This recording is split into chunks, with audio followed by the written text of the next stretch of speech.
أشهد أن لا إله إلا الله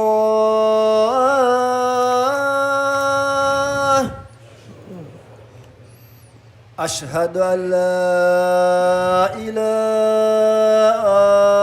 إلا الله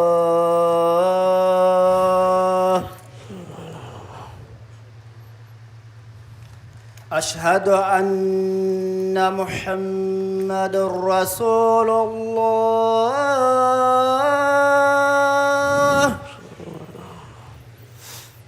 أشهد أن محمد رسول الله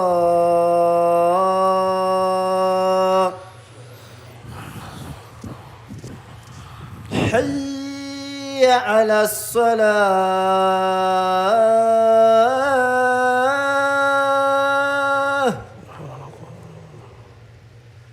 حي على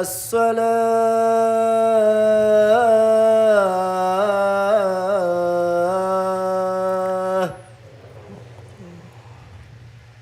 حي على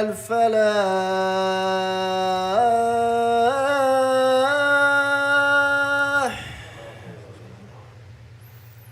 حي على الفلاح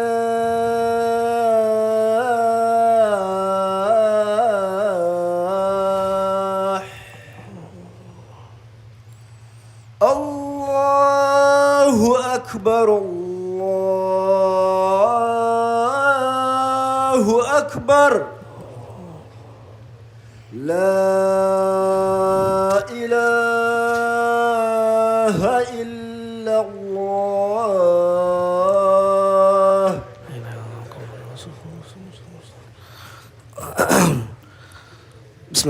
بسم الله الرحمن الرحيم بسم الله وكفى وسلام على عباده الذين اصطفى خصوصا على سيد الرسل وخاتم الأنبياء وعلى آله الأزكياء وأصحابه الأتقياء.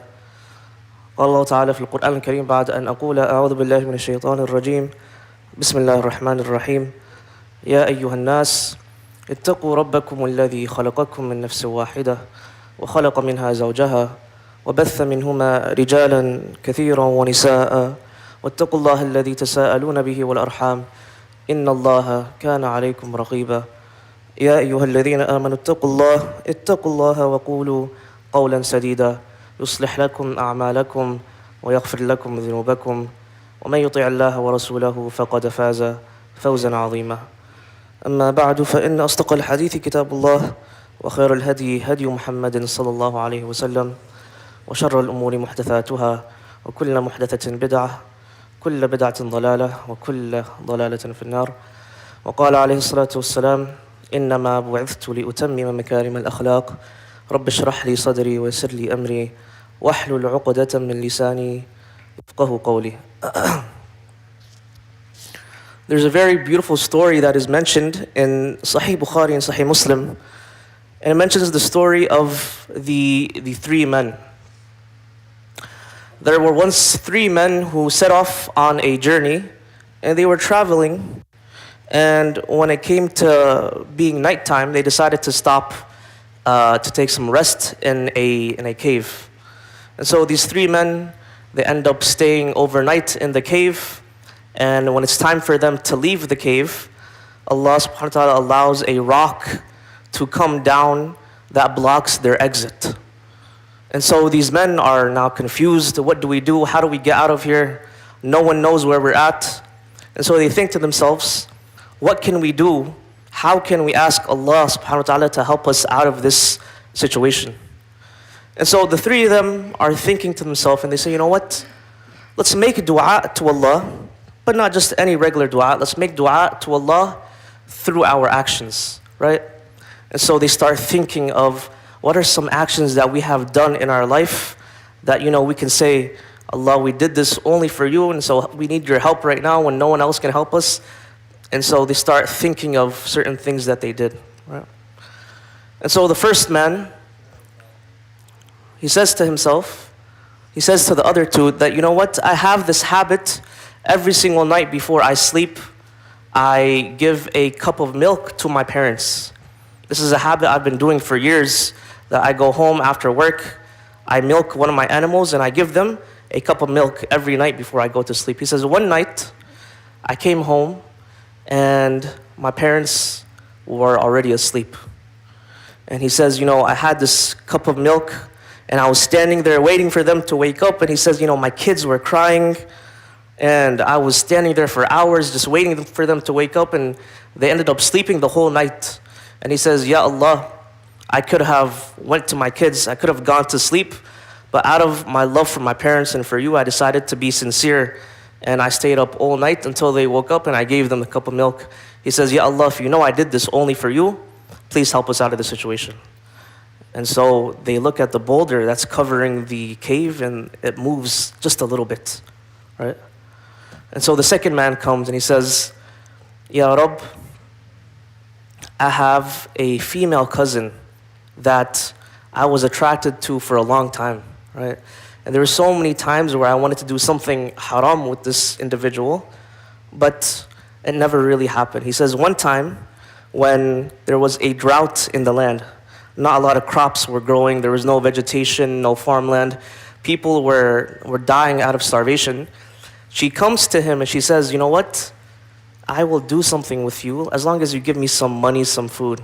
And so he was about to indulge in zina. He was about to go ahead and do this, and no one would have found out. No one would have known. He would have been able to get away with it scot-free. But as soon as he was about to commit this act, something clicked in his head, and he said, you know what? I should not be doing something like this. Right? And he says, Ya Allah, in that moment, I stopped only for you. Right? No one was going to see me. No one was going to know about this. If you know that I did this truly for your sake and your sake alone, please help us out of the situation. And the rock moves even a little bit more, right? And so the third man comes and he says, you know what? My occupation is I own a farm. And he says, one of my employees who was working for me, he worked for me for a couple of weeks, a couple of months. And when it came time for him to get paid, he had a family emergency and he left town.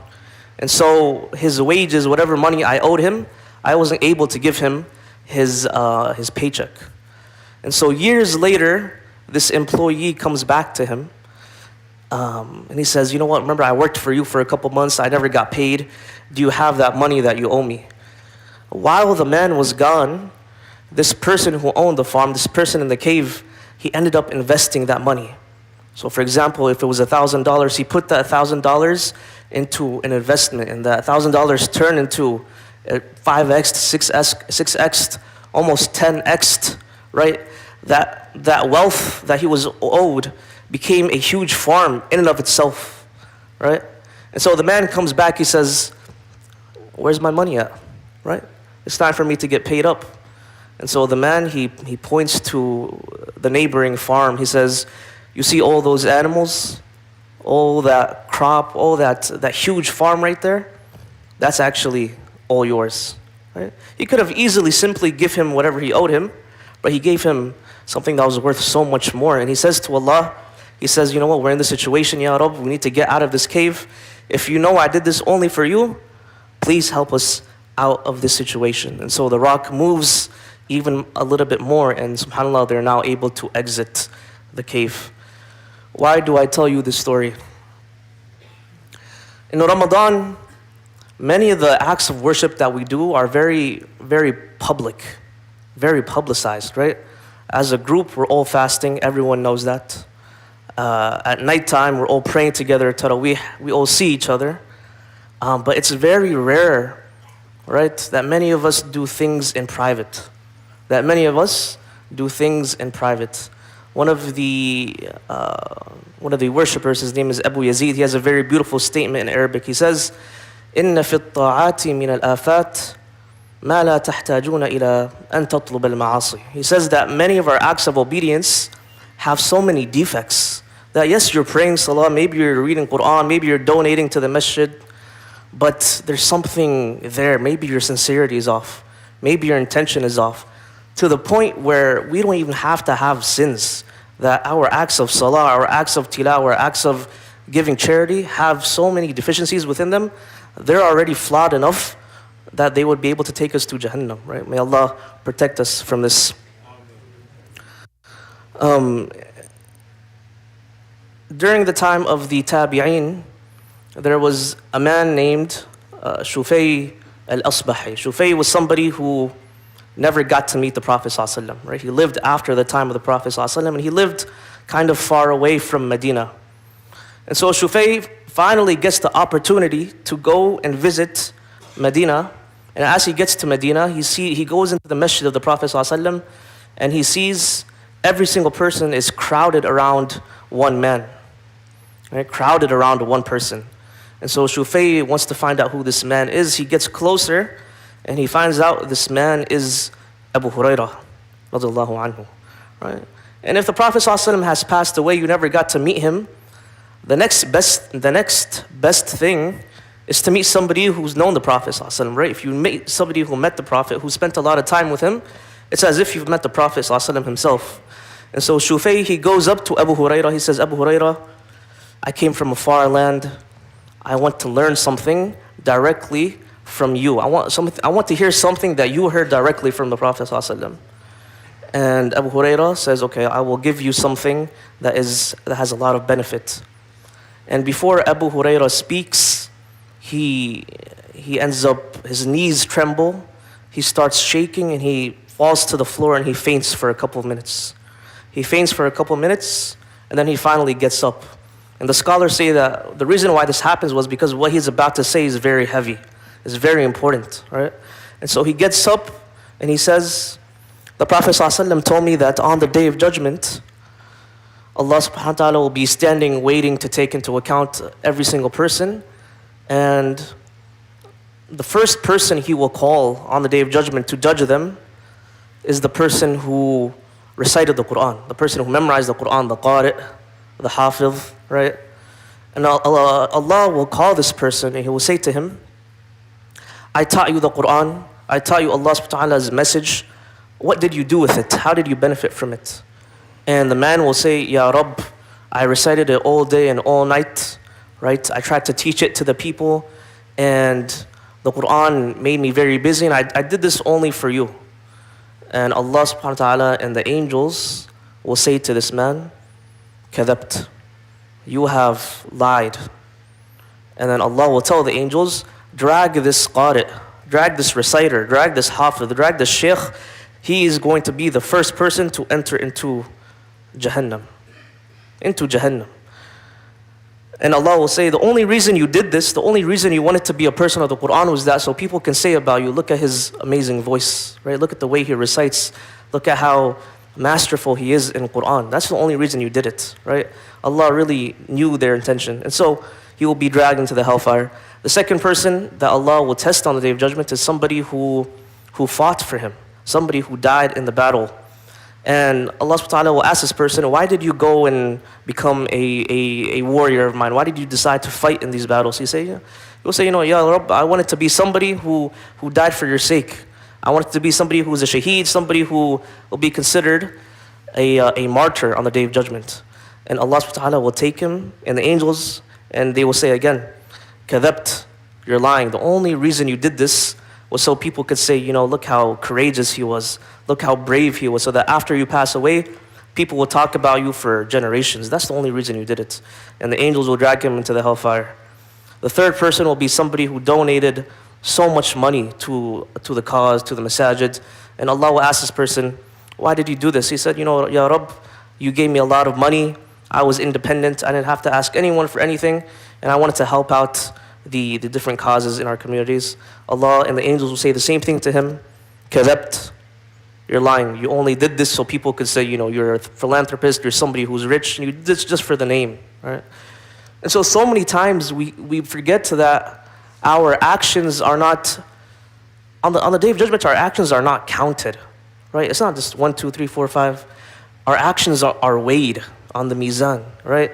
And so every action has so much that goes behind it, whether it's the intention, whether it's the quality of the action, right? The Prophet ﷺ said that there was once a prostitute, right? A female who her entire livelihood was built on haram, right? She was making money doing things that were haram all day and all night. And It said that at the end of her life, she finds either a dog or a cat in some narrations, and this cat or dog is starving and it needs some water, it needs some food, and she goes and she gives that animal some provision. And the Prophet ﷺ said that solely because of that, she was entered into Jannah. Right? If you think about it, her whole life, every single day, doing haram to accumulate haram wealth into whatever she's doing. But then to do that one small deed that takes her into Jannah, it shows you that it's not about the amount that you do, it's about the quality of actions that you do. Right? I remember one time I was sitting with my friends before Salatul Isha in the masjid, a group of 5 or 6 of us, young men, and all of a sudden one of my friends, he goes to the bookshelf, he grabs one of the masahif, and he opens it up. And he opens it up so quickly that he opens it up backwards, right? The words are not even upright. And then all of a sudden Salah started, so we went to go pray Isha. After Salah, some of us asked him, like, why did you do that, right? We were just having a regular conversation. You went to grab the mushaf out of nowhere. He says, you know what, as we were waiting for Salah, I was looking at the door and my father-in-law just walked in. He said, I got married like 2 weeks ago. I want to impress my father-in-law. I want him to think that I'm somebody religious. So I went and I grabbed the mushaf just to make him think that I'm reading Quran, right? So many of us do so many dumb things like this just to prove to other people that we are some type of person, right? Which is a very scary thing. And so what's something we could do to fix this, right? There's a beautiful poem that goes in Arabic. It says, هل لك سر عند الله بينك أنت وبين الله هل لك صدقات تخفى لا يعلمها إلا الله. Do you have a secret that you keep only for you and Allah? Right? An act that no one else knows about, right? Do you have some secret charity that you give that no one knows about? Because think about it, on the Day of Judgment, you'll have all these mountain of good deeds, your fasting, your tarawih, your charity, right? But there's always some type of deficiency. Maybe you did it for another reason. Maybe you did it for somebody else. But if you have something that you've done that nobody knows, not even your own spouse knows about, maybe you wake up in the middle of the night, you pray 2 rak'ah. Maybe you sponsor an orphan in Gaza or Sudan. No one knows that you're doing this. Imagine when you're standing in front of Allah and you could tell Allah that, you know what, Ya Rabb, yes, maybe I have all these other deeds that I did that are not completely pure, but there's 1 or 2 things that you cannot say I did this for anything else, right? I did this only for you. And lastly, being sincere is not just with our deeds to Allah, it should be with each other, how we treat one another, right?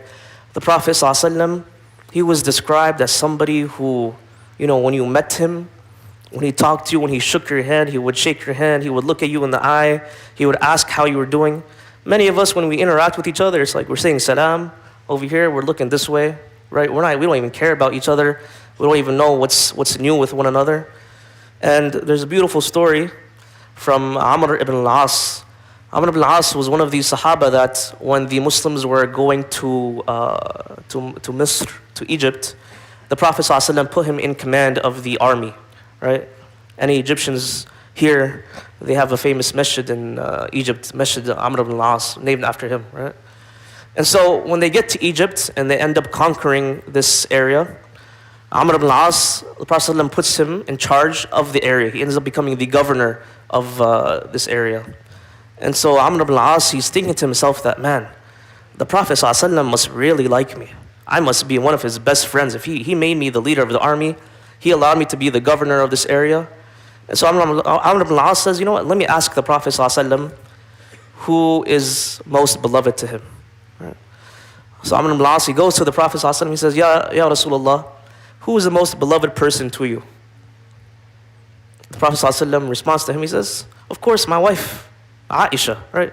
Anyone who's married here and anyone asks you a question, there's only one right answer. It has to be your wife, right? And so Amr ibn al-As says, okay, of course, your wife. I know your wife is your favorite person. But from the men, I'm talking about from the men. And he continues, he says, Abuha, her father, meaning Abu Bakr, right?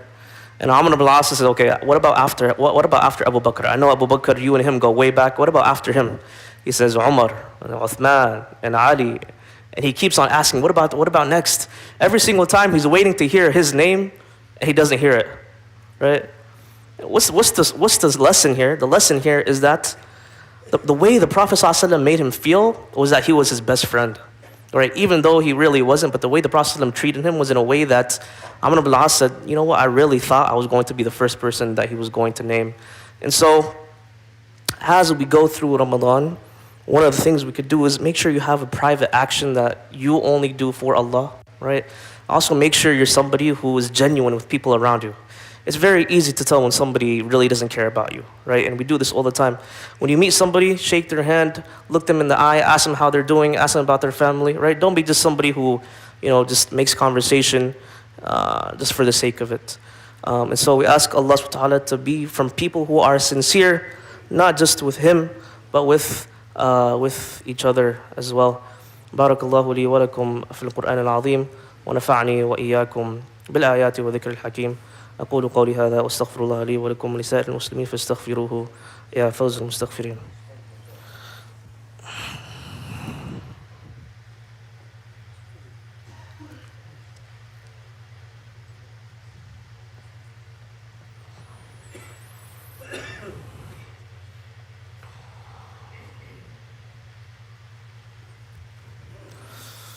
إن الحمد لله نحمده ونستعينه ونستغفره ونعوذ بالله من شرور أنفسنا ومن سيئات أعمالنا من يهده الله فلا مضل له ومن يضلله فلا هادي له ونشهد أن لا إله إلا الله وحده لا شريك له ونشهد أن محمدا عبده ورسوله.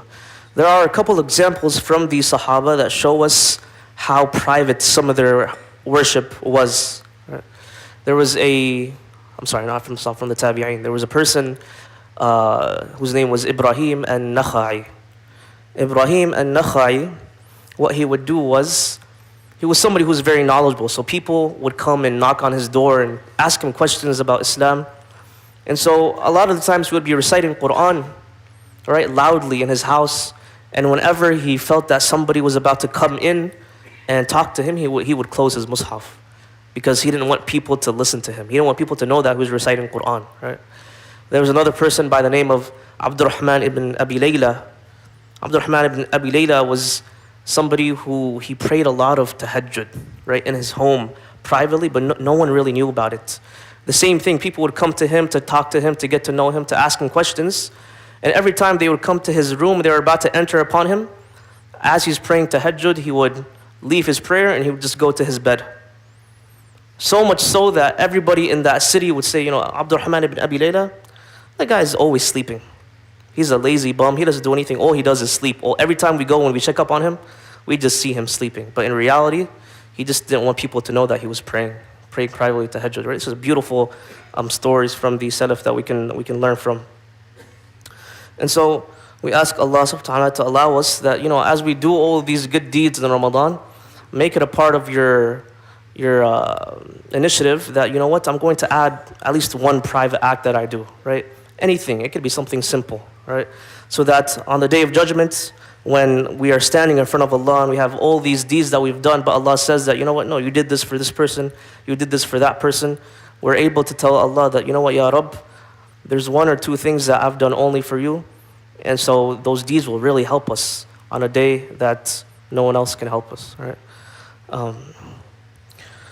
So inshallah, we'll make some dua and we'll conclude there. Also, Brother Usman requested to tell me to ask you guys that this is the month of Ramadan, and the Prophet ﷺ was somebody who was very generous, right? كان أجود الناس وكان أجود ما يكون في رمضان, especially in Ramadan, right? Our masajid are not funded by the government, right? They don't give us money for these things, but we come here and we enjoy the masajid, we benefit, whether it's during Jum'ah, during Taraweeh, us using the electricity, the water. And so, masajid should be funded by us, right? We use these spaces more than anyone, and so make it an effort that, I'm going to make one of my private actions is to give sadaqah to the masjid, right? To give zakat to the masjid, and it's something that's going to be beneficial for all of us. We ask Allah subhanahu wa ta'ala to forgive us. We ask Allah subhanahu wa ta'ala to make us from people who are sincere and people of ikhlas. اللهم اغفر للمسلمين والمسلمات والمؤمنين والمؤمنات الأحياء منهم والأموات إنك يا الله سميع قريب مجيب الدعوات ربنا آتنا في الدنيا حسنة وفي الآخرة حسنة وقنا عذاب النار عباد الله أكرمكم الله إن الله يأمر بالعدل والإحسان وإيتاء ذي القربى وينهى عن الفحشاء والمنكر والبغي يعظكم لعلكم تذكرون اذكروا الله يذكركم ودعوه يستجب لكم ولذكر الله أكبر والله يعلم ما تصنعون أقيموا الصلاة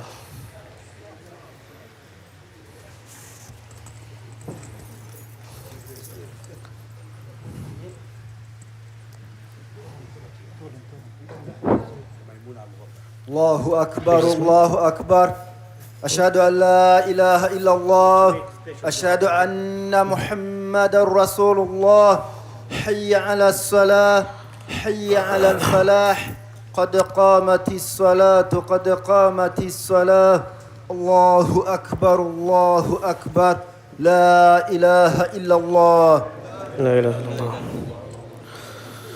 استووا تراصوا واعتدلوا please straighten the lines fill in the gaps make sure your heels are in the line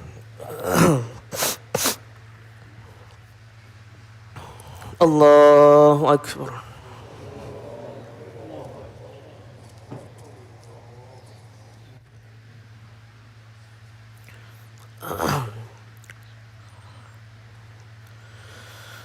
الحمد لله رب العالمين الرحمن الرحيم مالك يوم الدين إياك نعبد وإياك نستعين اهدنا الصراط المستقيم صراط الذين أنعمت عليهم غير المغضوب عليهم ولا الضالين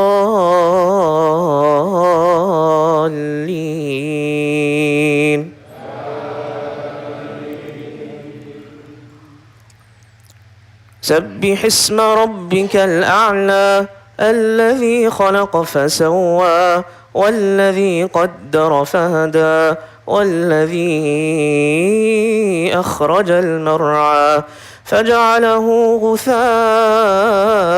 أحوى سنقرئك فلا تنسى إلا ما شاء الله إنه يعلم الجهر وما يخفى ونيسرك لليسرى فذكر إن نفعت الذكرى سيذكر من يخشى ويتجنبها الأشقى الذي يصلى النار الكبرى ثم لا يموت فيها ولا يحيا قد أفلح من تزكى وذكر اسم ربه فصلى بل تؤثرون الحياة الدنيا والآخرة خير وأبقى إن هذا لفي الصحف الأولى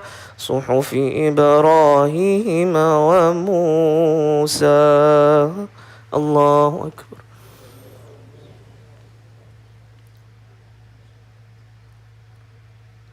سمع الله لمن حمده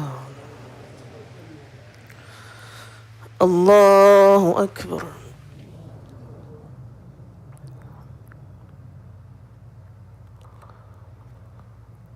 الله أكبر الله أكبر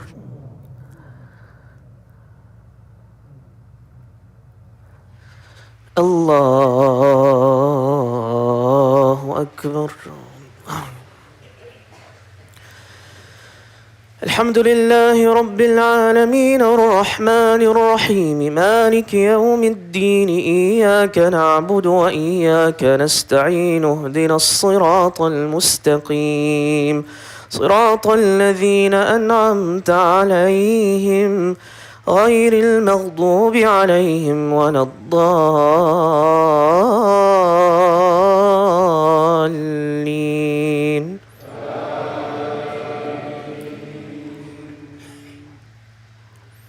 أفلا ينظرون إلى الإبل كيف خلقت وإلى السماء كيف رفعت وإلى الجبال كيف نصبت وإلى الأرض كيف سطحت فذكر إنما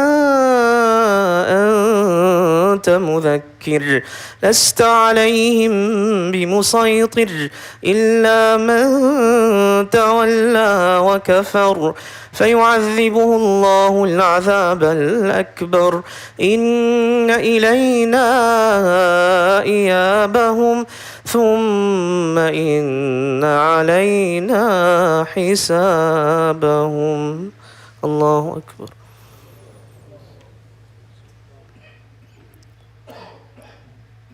سمع الله لمن حمده. الله أكبر.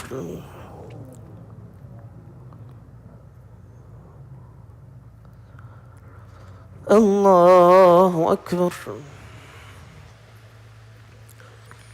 الله أكبر.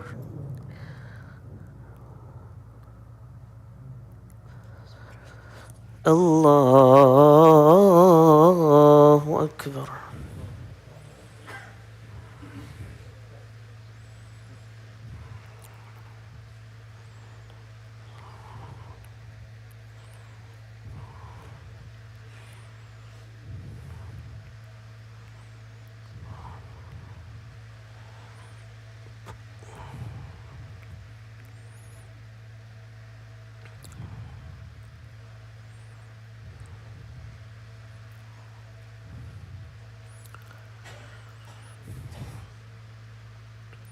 السلام عليكم ورحمة الله.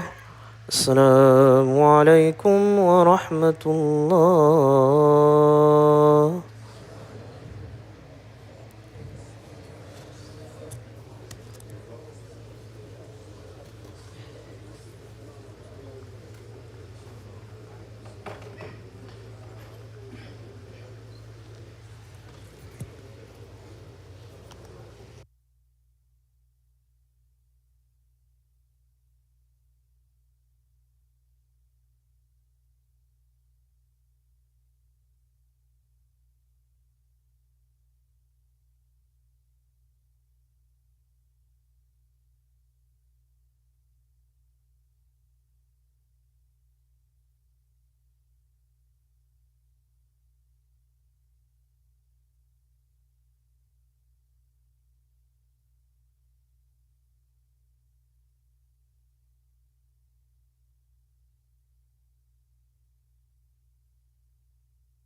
There will be a Salatul Janazah today after Salatul Asr in